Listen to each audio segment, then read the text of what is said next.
अगर किसी का रुपया मारे बैठे हो तो जब तक वो बंदा माफ नहीं करेगा जिसका वो पैसा है, तब तक अल्लाह भी माफ नहीं फरमाएगा। अगर किसी की जमीन पर नाजायज कब्जा कर लिया है और दुनिया से चले गए, जब तक वो बंदा माफ नहीं करेगा अल्लाह माफ नहीं फरमाएगा। इसलिए जिसका हक है उसका हक दुनिया ही में दे दो। ये दुनिया चंद दिन की है, हम रहने कितने दिन दुनिया में आए हैं। बड़े बड़े दौलत वाले दुनिया में आए और इस दुनिया से चले गए, बड़े बड़े पैसे वाले इस दुनिया में आए और ये दुनिया छोड़ करके चले गए। तुमने देखा नहीं कारून के पास कितना खजाना था। शेख सादी फरमाते कारू हिलाक शुद्ध के चहल खाना गंजदाश, नौशेर बाना मुर्दवा नामे निकू गुजाश। कारून हिलाक हो गया जो 40 घर खजाना रखता था, इतनी दौलत थी उसके पास में।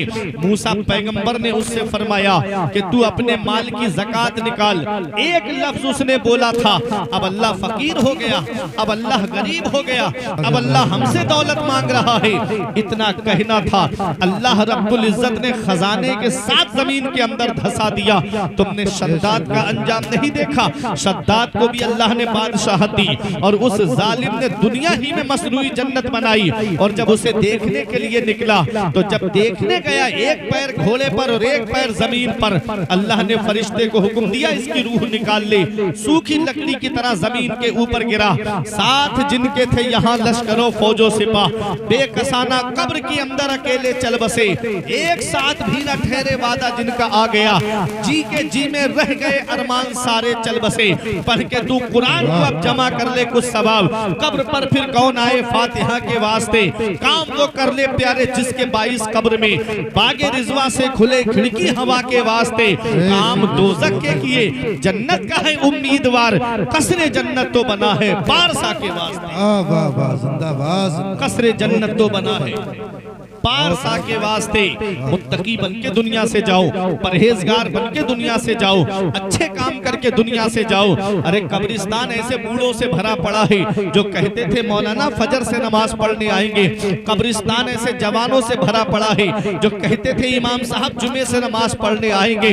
जी के जी में रह गए अरमान सारे चल बसे। मौत का कोई भरोसा नहीं, मौत का कोई पता नहीं, कब आ जाए, किस जगह और किस हाल में आ जाए। मेरे अजीजों क्यों ना ऐसे काम करके जाओ कि इधर जनाजा उठे उधर लोग कहें कि एक नमाज पढ़ने वाले का जनाजा जा रहा है। अभी तुमने 3-4 साल पहले कोरोना काल में नहीं देखा, बड़े बड़े दौलत वाले पैसे वाले गंगा नदी के किनारे बेगोरो कफन पड़े हुए थे। घर वाले लेने तक नहीं गए, औलाद उठाने तक नहीं गई, परिजन देखने तक नहीं गए। अरे किस्मत वाला है वो बाप जो औलाद के कांधे पे कब्रिस्तान चला जाए, नसीब वाली है वो औलाद जो बाप के कांधे पे कब्रिस्तान चली जाए। किस्मत वाला है वो रिश्तेदार जो रिश्तेदार के कांधे पे कब्रिस्तान चला जाए। किस्मत वाला है वो पड़ोसी जो पड़ोसी के कांधे पे कब्रिस्तान चला जाए। जाना सभी को है दुनिया से, इस हाल में दुनिया से मत जाना। इधर जनाजा उठे उधर मोहल्ले के लोग कहें एक जुआरी का जनाजा जा रहा है, एक शराबी का जनाजा जा रहा है, एक अय्याश का जनाजा जा रहा है, आलिम और हाफिजों की बुराई करने वाले का जनाजा जा रहा है। इस हाल में मत जाना, बल्कि इस हाल में जाना इधर जनाजा उठे उधर इमाम साहब कहें गद्दार मुस्तफा का नहीं वफादार मुस्तफा का जनाजा जा रहा है, गुलाम रसूल का जनाजा जा रहा है। जब इस हाल में जाओगे तो यही कहोगे ये नाज ये अंदाज हमारे नहीं होते, दामन में अगर टुकड़े तुम्हारे नहीं होते, बेदाम ही बिक जाइए बाजारे नबी में। इस शान के सौदे में खसारे नहीं होते, मिलती ना अगर भीख हुजूर आपके दर से इस ठाट से मंगतों के गुजारे नहीं होते। नारे तकबीर, नारे रिसालत, मसलके आला हजरत फैजान औलिया इकराम हजरत अल्लामा मौलाना फुरकान मंजरी साहब क़िबला। बहुत अच्छे काम, मुत्तकी बन के दुनिया से जाओ, परहेजगार बन के दुनिया से जाओ। है दुनिया कितने दिन की? अभी 2-3 दिन पहले जुमे के दिन की बात है, नाम नहीं लूंगा, सोशल मीडिया का दौर है। अभी बच्चे को मैंने उस पे पब्लिक ऐप पे आई थी वो न्यूज़, और वो सही बात है। जुमे की नमाज पढ़ के रील बनाने के लिए गया था, और रील बनाते हुए वो जो नया हाईवे आपकी तरफ से निकल के जा रहा है उसके पत्थर पे खड़े होकर रील बना रहा था। नीचे पैर फिसला गिरा, पत्थर ऊपर गिरा, वहीं खत्म हो गया। अब मुझे बताओ, गायबोज उर्स रज़वी उर्स के मौके पे आप अल्लाह के वली के उर्स में आए, एक बार दिल पे हाथ रख के मुझे बताना, अगर गाने सुन के दुनिया से चले गए और कब्र के अंदर अपने नबी को क्या जवाब दो? कान में ईयरफोन लगा के, ब्लूटूथ लगा के, रोड पे गाने सुन के, गाड़ियां तेज दौड़ाने वालों, ऐसे ऐसे कुफरिया गाने चल रहे हैं। आदमी एतकाद रख ले तो उसका ईमान चले। अगर इसी हाल में गाने सुन के आप सो गए और आंख कब्र में जाकर खुली तो कौन है जो तुम्हारे काम आएगा? रात में फिल्में देख के सोने वालों, फिल्म देख के सो गए और आंख कब्र में जाकर खुली तो कौन है जो तुम्हारे काम आएगा?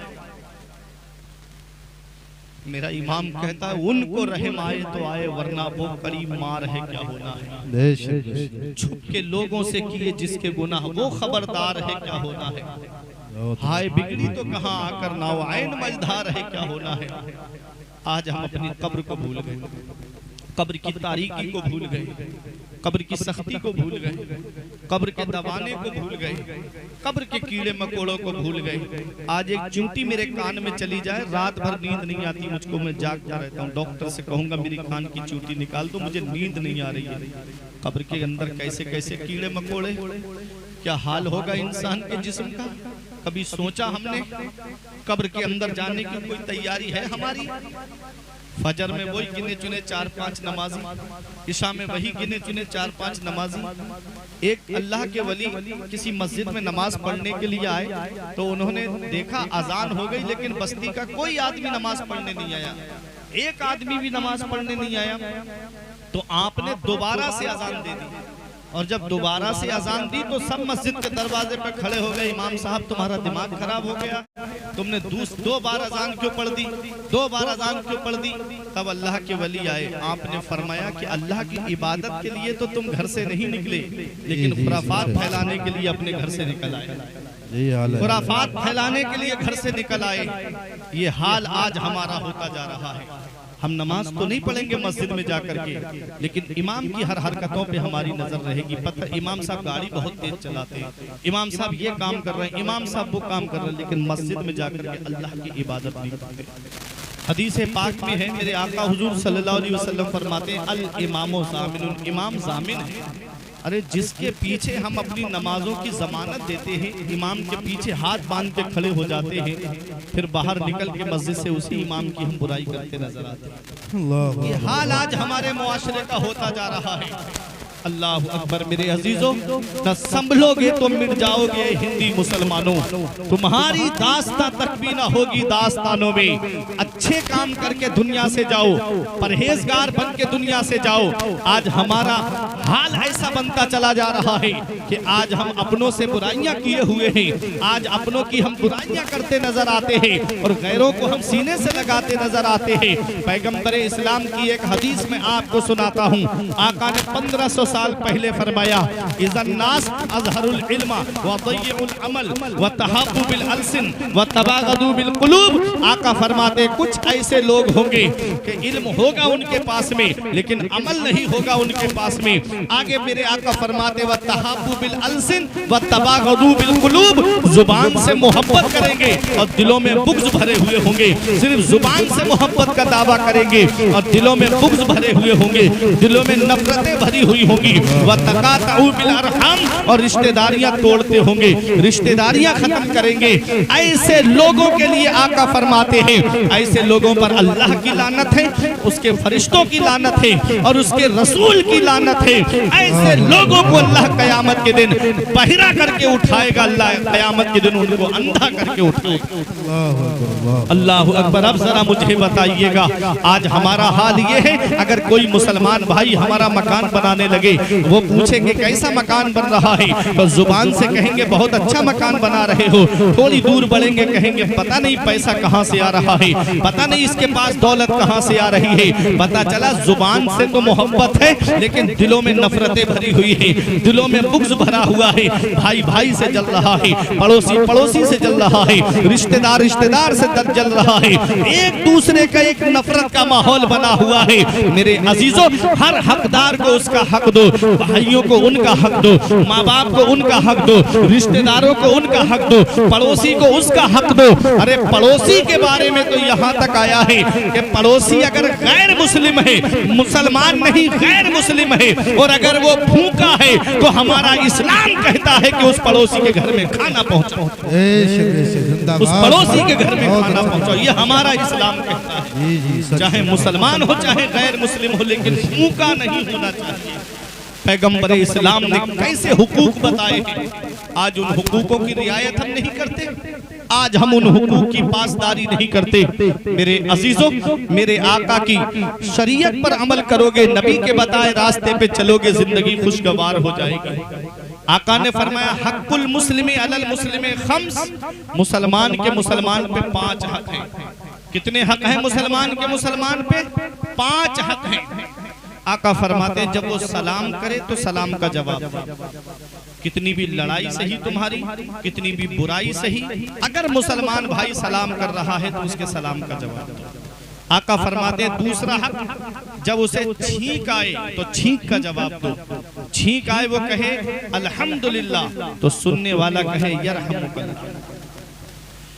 तीसरा हक मुसलमान का मुसलमान के ऊपर यह है कि जब वो दावत करे तो उसकी दावत को कबूल करे। दावत कबूल करना नबी की सुन्नत है। अगर वो दावत कर रहा है तो उसकी दावत को कबूल करो। ये नहीं कि खानदान में एक की दावत रह गई और बाकी लोगों की कर दी तो बाकी कह रहे हैं हमें तेरी दावत कबूल नहीं है। किसी मुसलमान का दिल तोड़ना भी बहुत बड़ा गुनाह है। दावत कबूल कर लो, जाना ना जाना आपके इख्तियार में। दावत कबूल करो, और वलीमे का खाना हो और कोई उज़्र शरई नहीं है, कोई शरीयत ऐसा उज़्र नहीं है जिसको शरीयत ने मना किया हो, तो मेरे अजीजों वलीमे की दावत को छोड़ना नहीं चाहिए। उस दावत में जरूर शामिल हो, क्योंकि वलीमा सुन्नत है और वो नबी की सुन्नत अदा कर रहा है। उस सुन्नत के मौके पे तुमको उसमें शामिल होना चाहिए। लेकिन नबी ने जो फरमाया है उसे भी सुनो। नबी ने फरमाया वो वलीमे का खाना बहुत बुरा है जिसमें सिर्फ अमीरों को पूछा जाए, गरीबों को न पूछा जाए। और आका फरमाते हैं वो खाना बहुत अच्छा है वलीमे का जिसमें गरीबों की दावत की जाए। आज हाल ये हो जाता है, अमीरों को तो ढूंढ ढूंढ के कार्ड पहुंचाए जाते हैं और गरीबों की कोई खैरियत तक नहीं रहती। मेरे अजीजों, नबी की शरीयत पे अमल करो। आका ने क्या फरमाया, मुसलमान के मुसलमान पे 5 हक हैं। पहला हक सलाम करे तो सलाम का जवाब दे, छींक आए तो छींक का जवाब दे। तीसरा हक जब वो दावत करे तो दावत को कबूल करे। चौथा हक ये है कि जब वो बीमार पड़ जाए, उसे कोई तकलीफ हो जाए तो उसे देखने के लिए जाए। बीमार मुसलमान भाई है तो उसे देखने के लिए जाना चाहिए। बीमार को देखने में कितना सवाब है। आका फरमाते हैं जब कोई मुसलमान भाई अपने मुसलमान बीमार भाई को देखने जाता है तो जैसे ही कदम घर से बाहर निकालता है, वापस आने तक अल्लाह की रहमत के 40,000 फरिश्ते उसके लिए बख्शिश और मगफिरत की दुआ करते रहते हैं। सुभान अल्लाह, माशाअल्लाह। कितना सवाब है बीमार को देखने जाना, कितना सवाब है। अल्लाह अकबर। शादी में जाएंगे तो एक लिफाफा लेके हम जाते हैं, उसमें हमें ये लगता है ना कि ये वापस हमें मिल जाएगा जब हमारे घर में कोई फंक्शन होगा। मेरे अजीजों, एक पैगाम है मेरा, जब किसी मरीज को देखने जाया करो हॉस्पिटलों में, अल्लाह अकबर, कैसे कैसे लुटेरे बैठे हुए होते हैं। हमदर्दी नाम की चीज नहीं होती। हॉस्पिटल में आप जाएंगे, कोई गरीब कितना भी चीखे चिल्लाए कि मेरे पास पैसे नहीं है, मेरे पास इतना रुपया नहीं है कि मैं अपने अजीज का इलाज करा सकूं, तो उसको ताना देते हैं, बता देते तो किसी सरकारी अस्पताल में भेज दिया जाता। मेरे अजीजों, एक पैगाम लेकर के जाओ। जब किसी बीमार मुसलमान भाई को देखने जाओ, तुम्हें लगे कि वो गरीब है तो थोड़ी साइड से उसकी मदद कर दिया करो। कभी दवाइयों के जरिए मदद कर दिया करो। बहुत अच्छा माशाअल्लाह। कभी उसके बच्चों के जरिए मदद कर दिया करो।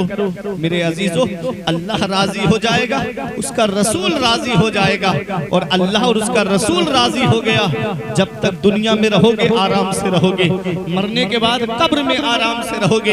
ये छोटी छोटी नेकियां बड़ा सुकून पहुंचाती है, ये छोटी छोटी नेकियां बड़ा आराम पहुंचाती हैं।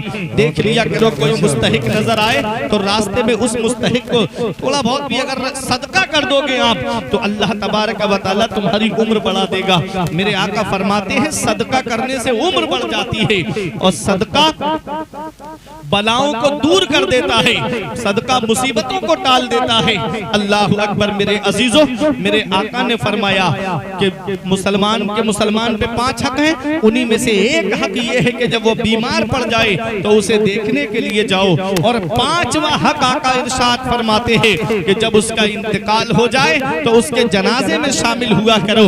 जब इंतकाल हो जाए तो उसके जनाजे में शामिल हुआ करो। और मेरा एक पैगाम है आप लोगों को कि जब किसी के यहाँ जनाजे में जाओ तो नमाज जनाजा जरूर पढ़ना।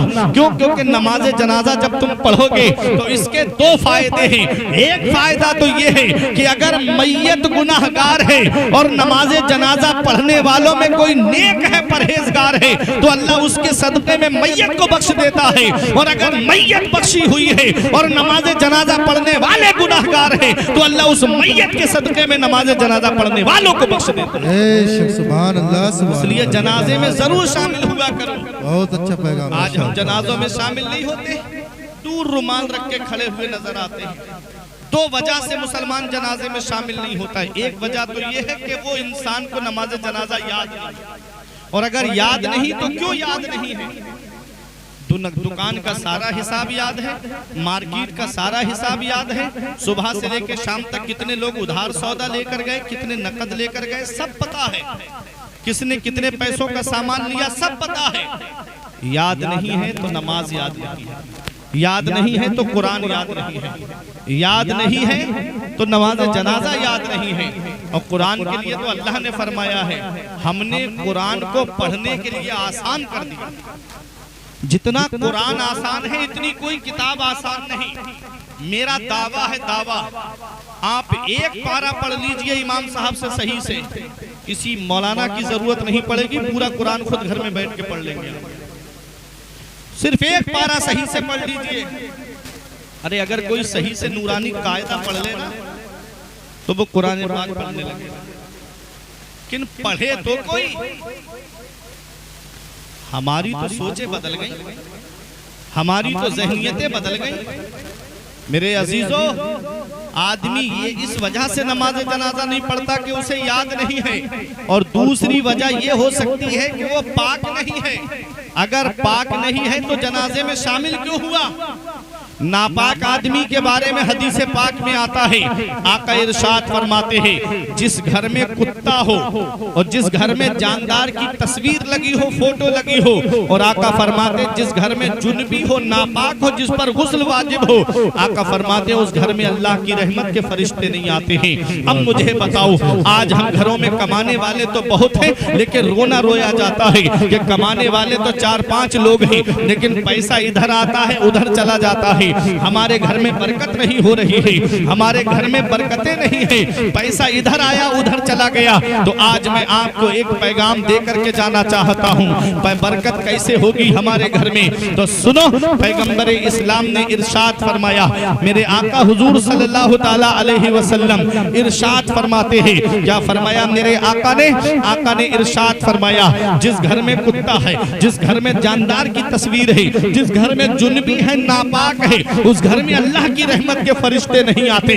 आज सुबह के वक्त में रोजी तकसीम होती है और हम बिस्तर पे पड़े पड़े सो रहे हैं। जो तरीके मुसलमानों के थे वो गैरों ने अपना लिए। कभी कभी गैर मुस्लिमों की बस्ती से गुजरो तो सुबह सुबह कोई दरवाजे पे झाड़ू दे रहा है, कोई पानी डाल रहा है, कोई बाहर टहलता हुआ नजर आता है। जो आज तरीके हमारे थे वो गैरों ने अपना लिए और हम पड़े पड़े बिस्तरों पे सो रहे हैं। सूरज की लाइट हमको जगा रही है, फिर कहते मौलाना बरकत नहीं हो रही है, मौलाना परेशान बहुत है, बीमारियां घर का तबाह, बीमारियों ने घर को घेर रखा होता है, क्या करें मौलाना? तो सुनो मेरे अजीजों, पैगंबर इस्लाम फजर की नमाज पढ़ के हजरत फातिमा के मकान पे तशरीफ लाए। हजरत फातिमा ने नमाज पढ़ ली है, थोड़ी देर आराम के लिए लेटी हजरत फातिमा। हजरत फातिमा को मेरे नबी ने पैर का अंगूठा पकड़ के हिला के इरशाद फरमाया, मेरी बेटी फातिमा फजर के बाद न सोया करो, इस वक्त अल्लाह ताला रोजी तकसीम फरमाता है। जिस वक्त रोजी बट रही है हम बिस्तरों पे पड़े सो रहे हैं, जिस वक्त रोजी बट रही है हम आराम से बिस्तर पे पड़े हैं और फिर रोना रोते हैं मौलाना, परेशान बहुत हैं, घर में बरकतें नहीं हो रही हैं, हमारे घरों को मुसीबतों ने घेर रखा है। मेरे अजीजों, पांचों वक्त की नमाज को बाजमात अदा करो, फिर देखो तुम्हारे घर में बरकतें कैसे होती हैं, फिर देखो बरकतें कैसे तुम्हारे घर का तवाफ करती हैं। तो हर एक के हक हैं मेरे अजीजों। आओ मैं आपको बताता हूँ हमारे बुजुर्गों ने कैसे हुकूक को अदा किया है। आज अगर हमारा पड़ोसी अच्छा नहीं होता हम उससे बात नहीं करते, हमारा पड़ोसी अगर नेक नहीं है हम उससे कलाम नहीं करते। आओ मैं उस इमाम की शान आपको बताऊं जिसे दुनिया इमाम आजम अबू हनीफा के नाम से जानती है। मसाइल शरइया में जिस इमाम की हम पैरवी करते हैं, जिस इमाम के हम मुकल्लिद हैं, उसे दुनिया इमाम आजम अबू हनीफा के नाम से जानती है। आपके पड़ोस में आपका जो पड़ोसी था वो एक शराबी आदमी था, रोजाना इमाम आजम अबू हनीफा के घर की तरफ रुक करके गाली देता था, रोजाना उटांग पटांग बोलता था, रोजाना बदतमीजी वाले अल्फाज बोलता था। एक दिन उसकी आवाज नहीं आई। इमाम आजम अबू हनीफा ने पूछा, रात में जो शराबी शराब पी करके नशे में धुत होकर के गालियां बकता है उसकी आवाज रात नहीं आई। किसी ने कहा, हजरत उसे तो पुलिस ने पकड़ लिया, उसे तो पुलिस पकड़ करके ले गई। इमाम आजम को जब पता चला, कहा मेरा पड़ोसी है, आप उसको छुड़ाने के लिए जेल पहुंचे, आप उसको छुड़ाने के लिए जाकर के सिपाहियों से कहते हैं ये जो जेल के अंदर मेरा पड़ोसी बंद है इसे रिहा करो। सिपाहियों ने कहा, हजरत आप यहाँ क्या करने आए हो? अरे ये तो शराबी है, ये गालियां बकता है, लोगों को परेशान करता है, इसलिए हम इसको गिरफ्तार करके लाए हैं। फरमाया ये मेरा पड़ोसी है, इसे रिहा कर दो। तो वो जेल के अंदर से कह रहा है, लोग हमें रुसवा करना चाहते हैं, लोग हमें जलील करना चाहते हैं, लोग अपने एहसान हम पर लादना चाहते हैं। इमाम आजम अबू हनीफा से सिपाही ने कहा, देखा आपके बारे में कैसा बोल रहा है, फरमाया इसको रिहा कर दो। सिपाहियों ने रिहा कर दिया। आप हाथ पकड़ के लेकर के चलने लगे। शराबी था। इमाम आजम ने फरमाया, मैं तुझे जलील नहीं करना चाहता, मैं तुझे रुसवा नहीं करना चाहता, अरे मैं तो तुझे दलदल से निकाल करके हिदायत के रास्ते पे लाना चाहता हूँ, मैं तो तुझे नेकी के रास्ते पे लाना चाहता हूँ। उसकी आंखों में आंसू आ गए। हाथ इमाम आजम अबू हनीफा का हाथ पकड़ के कहता है, हजरत मुझे माफ कर दो और आज मैं सच्ची तौबा करता हूँ, आज के बाद कभी शराब को हाथ नहीं लगाऊंगा, आज के बाद कभी शराब के करीब नहीं जाऊंगा। देखो हमारे बुजुर्गों ने कैसे दीन का काम किया है, देखो हमारे बुजुर्गों ने कैसे दीन की खिदमत को अंजाम दिया है। यही इमाम आजम अबू हनीफा है। मेरे अजीजों, रमजान शरीफ के महीने में 62 मरतबा कुरान पाक का खत्म फरमाते थे इमाम आजम अबू हनीफा। और जिस जगह आपकी कब्र शरीफ है उस जगह आपने 7000 मरतबा कुरान पाक का खत्म शरीफ फरमाया है। वो इमाम आजम अबू हनीफा जिन्होंने 30 साल लगातार रोजे रखे, जिन्होंने 40 साल इस हाल में गुजारे कि ईशा के वुजू से फजर की नमाज पढ़ी, वो इमाम आजम अबू हनीफा जिन्होंने 1500 दिरहम खर्च करके एक लिबास सिलवाया जिसको सिर्फ रात में अल्लाह की इबादत के लिए पहनते थे। और आपने फरमाया, अल्लाह के लिए जीनत पकड़ना ज्यादा बेहतर है लोगों के लिए जीनत पकड़ने से।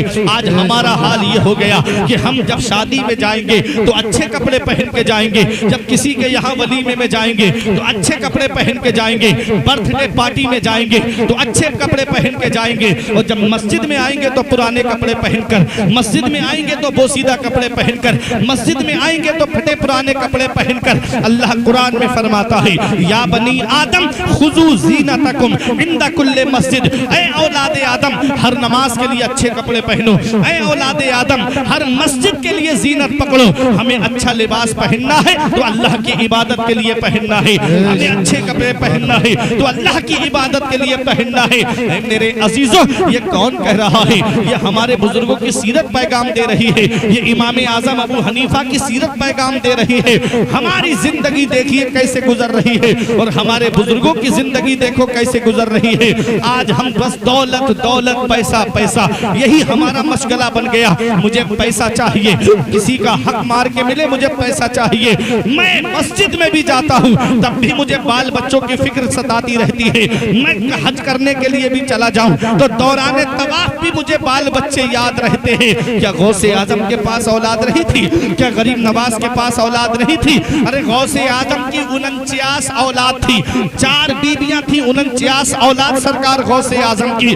फिर उनके घर का गुजारा कैसे चलता था? तो सुनो कुरान में अल्लाह ने क्या फरमाया, मन यत्तकिल्लाह यजअल लहू मखरजन व यरज़ुकहु मिन हैसु ला यहतसिब व मन यतवक्कल अलल्लाहि फहुवा हस्बुह। जो अल्लाह से डरता है अल्लाह उसके लिए निजात का रास्ता निकाल देता है और उसे ऐसी जगह से रोजी अता फरमाता है जहां से बंदे का वहमो गुमान भी नहीं हो।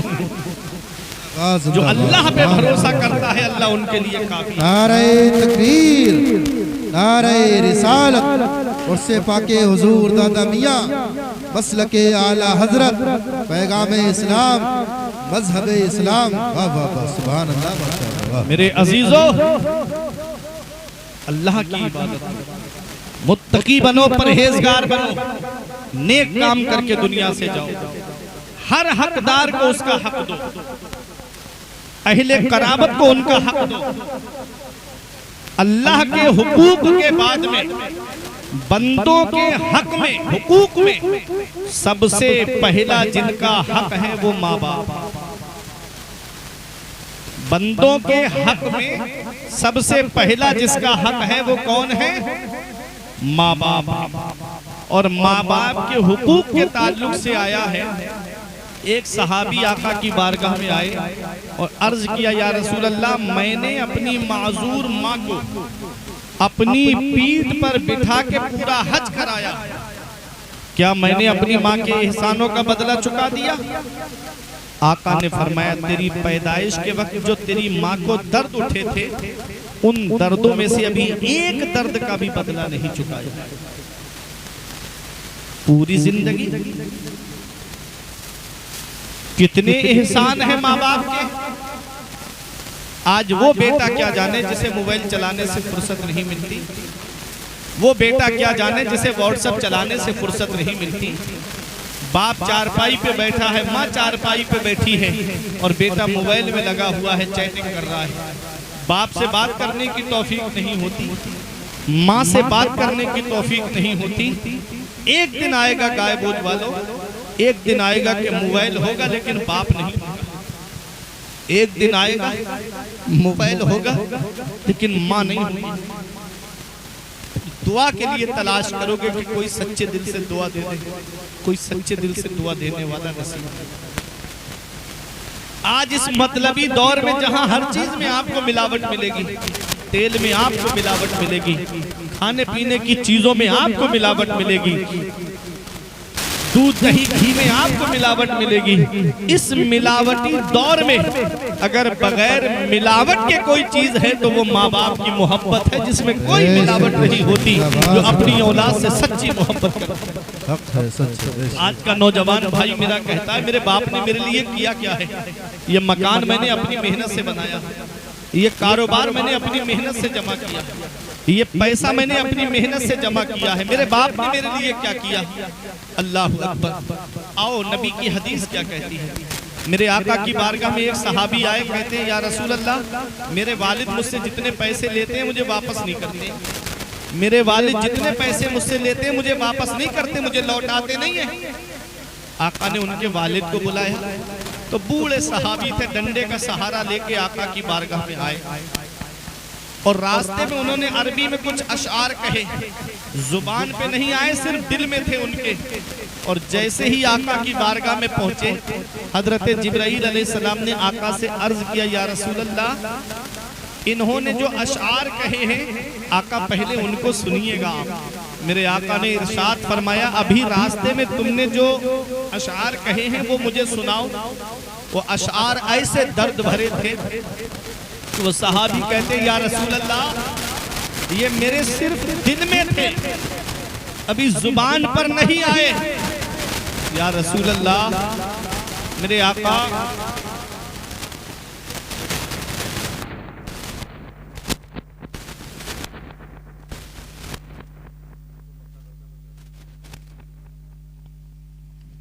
Hello hello hello hello hello hello hello hello hello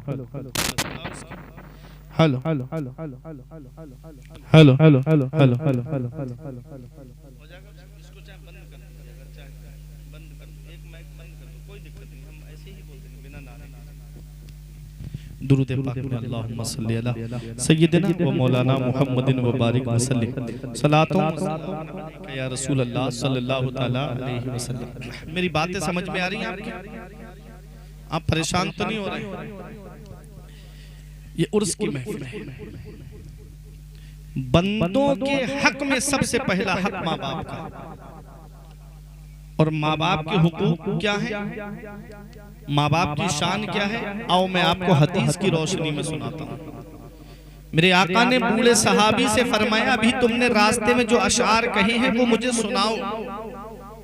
और रो के कहने लगे या रसूल अल्लाह हम बारहा आपके मोजज़ात को देखते रहते हैं, आज एक मोजज़ा और हमने देख लिया। ये अशार